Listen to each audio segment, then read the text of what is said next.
خپلو کې ما سوال کوي چې زما وخت هم بچ کیږي او تاسو ته زه خپل میکسیمم نالج چې دی زه هغه دغه کومه ټرانسفر کومه. جی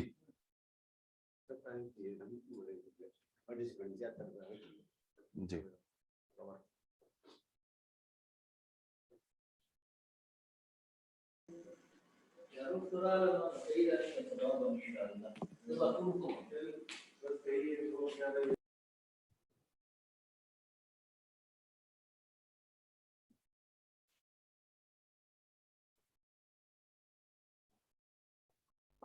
سر پاکستان نہ سنو نہ تو باشون غلط ہو جائے گا.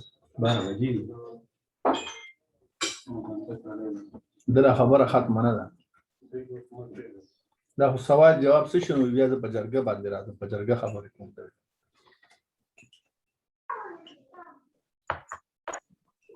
دي چې پاټه مرشکور نه وي سرتاج عزیز وی کې نو په دغه کې کنه سرتاج وی انګريز دی پښتنو په خبرو سکی زه تاسو ته دا خواست کوم چې کراس ټاک یو بل سره مکوي زه ناستې مدل تک سوال وی مانه د تپوس کولو هغه تپوسو کې چې زما سره چې سنالج دې زدا غواړم چې میکسیمم تاسو ته ټرانسفر شي او تاسو صحیح زده کوي. جی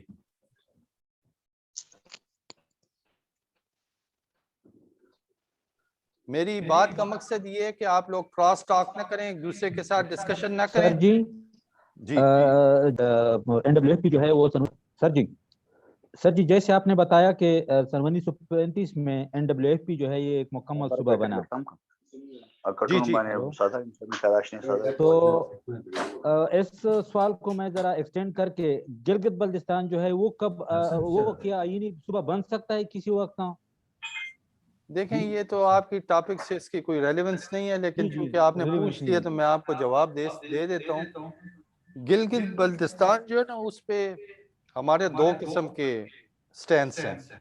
پہلا سٹینس ہمارے پولیٹیشنز کا ہے اور دوسرا سٹینس جو ہے آرمی کی ریزرویشن ہے. اس پہ پولیٹیشنز کا یہ کہنا ہے کہ چونکہ یہ گلگت بلتستان بھی کشمیر کا حصہ ہے اور یہ ایسے ہے کہ کشمیر جو ہے آپ کو پتہ ہے ہمارا آزاد کشمیر بھی اور گلگت بلتستان بھی یہ سارا ایک ریجن ہے اور اس کو چونکہ جس وقت 1947 میں ہمارے یہاں سے مسلح ٹروپس پہ گئے تھے اور لڑائی کے بعد ایک پوائنٹ آف انہوں نے سیز فائر لائن بنا دی تھی جو کہ ایک انٹرنیشنل بارڈر نہیں تھا.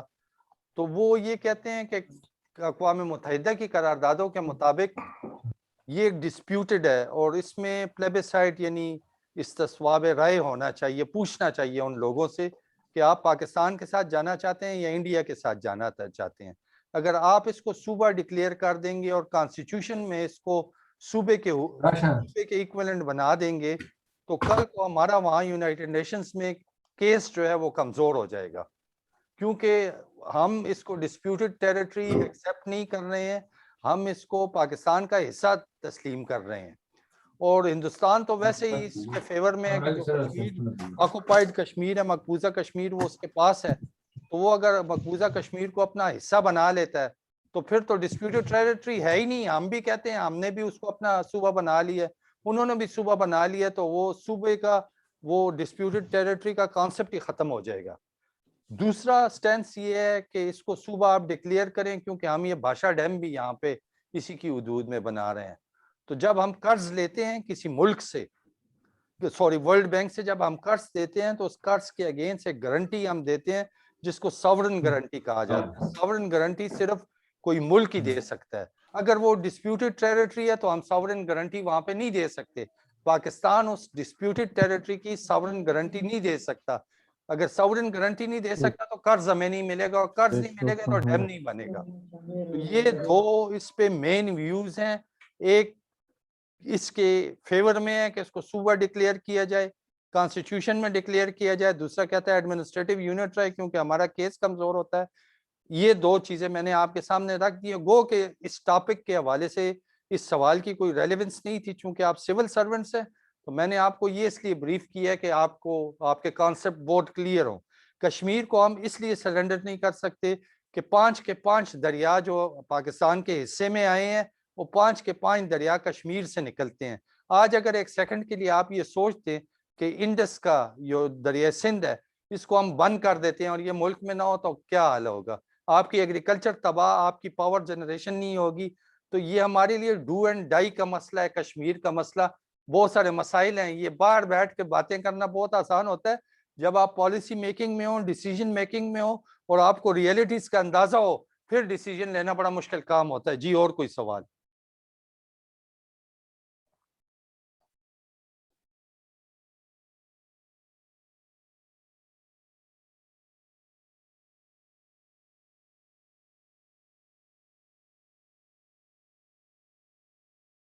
جی 12 بجے ہم دوسرا لیکچر شروع کریں گے. کوئی سوال ہے تو بتائیں. جی 12 بجې خو ډیوټي ده څنګه چلې یو بجه کوي سلام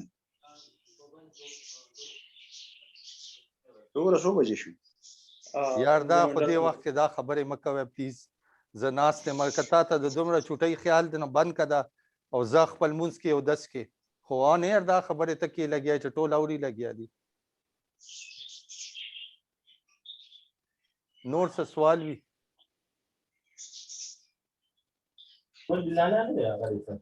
اب سر جی جنٹلمین ہم اٹول جاتے ہیں. ٹھیک جنٹلمین اب ہم جاتے ہیں اپنے دوسرے حصے کی طرف جو جرگہ ہے. جرگہ کیا چیز ہے؟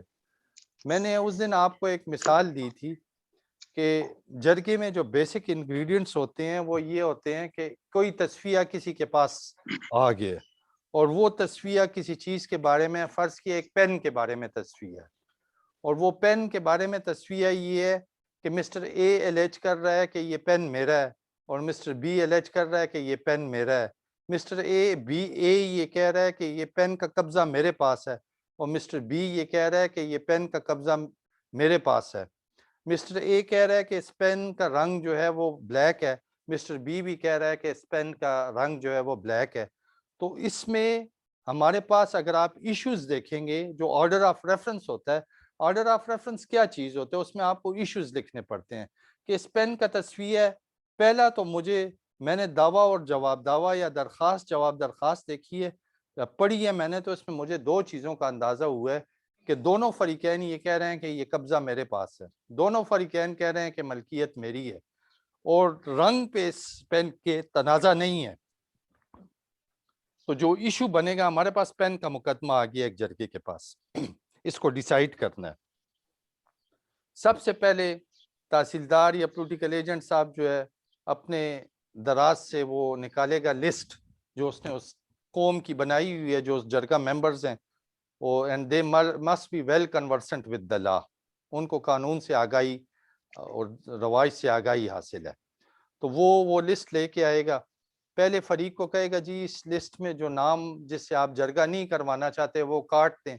پھر دوسرے فریق کو دے گا کہ جی آپ جس سے یہ جرگہ نہیں کروانا چاہتے وہ نام کاٹ دے گا. ٹھیک ہے، جب وہ نام کاٹ دے گا آخر میں جب پولیٹیکل ایجنٹ اے پی اے کے پاس، اسسٹنٹ کمشنر کے پاس لسٹ آتی ہے، اس لسٹ میں جو اوور لیپنگ لوگ ہوں گے یعنی جن پہ دونوں طرف سے اعتراض نہیں ہوگا، جرگے کی منیمم ریکوائرمنٹ 3 ہے.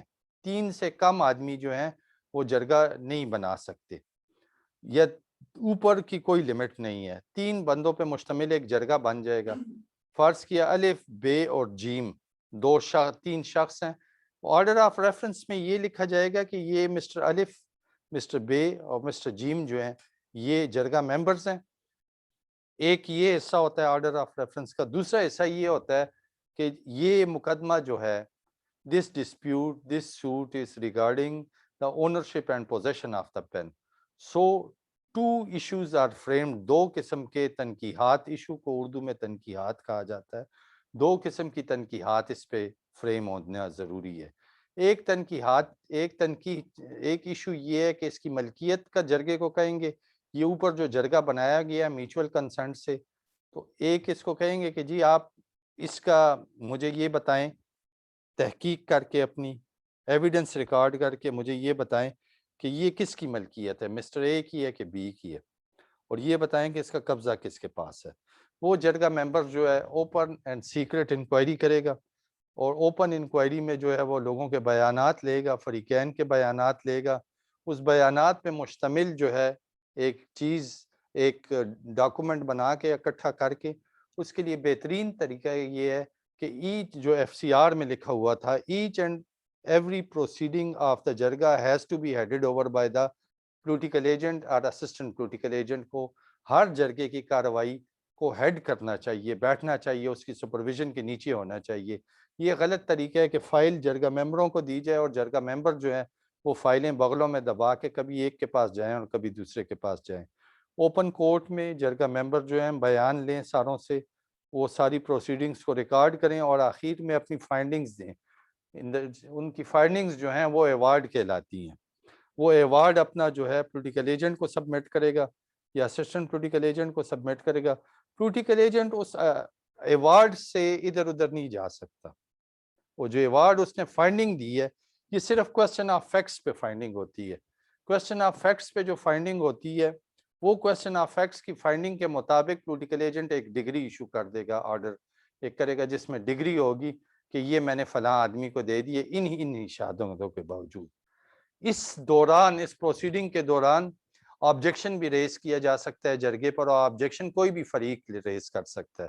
آبجیکشن درخواست کی صورت میں ہوگا، جب بھی کوئی فریق درخواست کرے گا، اس درخواست کے ضمن میں وہ جو ہے اپنی آبجیکشن ریکارڈ کروائے گا، اور آبجیکشن پہ اسسٹنٹ پولیٹیکل ایجنٹ اس وقت کا یا پولیٹیکل ایجنٹ اس وقت کا اپنی فائنڈنگز دے گا، ریزنز دے گا کہ اگر میں اس آبجیکشن کو مانتا ہوں تو کیوں مانتا ہوں، اور اگر نہیں مانتا ہوں تو کیوں نہیں مانتا ہوں۔ وہ آبجیکشن کا آرڈر جو ہوتا ہے وہ بھی اپیلیبل ہوتا ہے، کمشنر کے پاس اپیلیبل ہوتا تھا، پھر آگے جو تھا اس کے پاس اپیلیبل ہوتا تھا فاٹا ٹریبیونل کے پاس، جس کے پاس ریویژن ہوتی تھی۔ تو یہ آبجیکشن کو انٹرٹین کرنا بھی انصاف کے تقاضوں کے مطابق تھا، اور یہ ضروری تھا کہ آبجیکشنز کو انٹرٹین کیا جائے۔ تو اس طریقے سے جرگے کی پروسیڈنگز ہوتی تھی۔ اس کے علاوہ یہ تو دیوانی دعویٰ جو میں نے آپ کو بتایا، اس کے علاوہ فوجداری دعوے بھی ہوتے تھے، فوجداری کیسز بھی ہوتے تھے۔ فوجداری کیسز میں، یہاں پہ دیوانی کیسز میں ہم ایشوز کہتے تھے، اور فوجداری کیسز میں ہم ان کو وہ کہا کرتے تھے کوسچنیئرز، کہ پولیٹیکل ایجنٹ یا اسسٹنٹ پولیٹیکل ایجنٹ کوسچنیئر فریم کرتا تھا، کوسچنز فریم کرتا تھا، اور کوسچنز جو تھے پوچھتا تھا جرگے ممبروں سے کہ فلاں فلاں چیز، کوسچن FIR وغیرہ یا جس سے بھی اس نے ایکسٹریکٹ کیا ہوتا تھا، اس سے وہ کوسچن ایکسٹریکٹ کرتا تھا کہ جی آپ مجھے بتائیں کہ کیا کیا چیز جو ہے اس بارے میں آپ کا جرگہ کیا اس کی فائنڈنگ ہے، قتل دن کو ہوا ہے، رات کو ہوا ہے، اس آدمی نے قتل کیا ہے نہیں کیا ہے، اس موقع کے گواہ ہے نہیں ہے، کوئی کس چیز سے کی ہے، کب ہوا ہے، ان کی دشمنی ہے یا نہیں، وہ ساری اس سے کمپریہنشن کے حساب سے، ایک سوچ سمجھ کے حساب سے وہ FIR کو ان چیزوں کو پڑھ کے یا فریم کرے گا، اور اس کے بعد جو ہے وہ لے کے آئے گا۔ یہ جرگے کی کمپوزیشن ہے۔ یہ آپ کے سول کیسز میں یہ ہے اور کرمینل کیسز میں یہ ہے۔ دوسری، جرگے کی جو جورسڈکشن ہے جنٹلمین، یہ سمجھنا بڑا ضروری ہے کہ جو سول کیسز ہوتے ہیں، جو سیٹلڈ ایریا میں ہوتے ہیں، وہاں جورسڈکشن اختیار کے لحاظ سے اس ایریا میں وہ کیس واقع ہونا ضروری ہے۔ یعنی ضلع پشاور کا کیس ہے تو کسی سول جج کے پاس جاتا ہے تو وہ ضلع پشاور میں ہی اس زمین کا، اس پراپرٹی کا وقوع پذیر ہونا ضروری ہے، یا کرمینل کیسز میں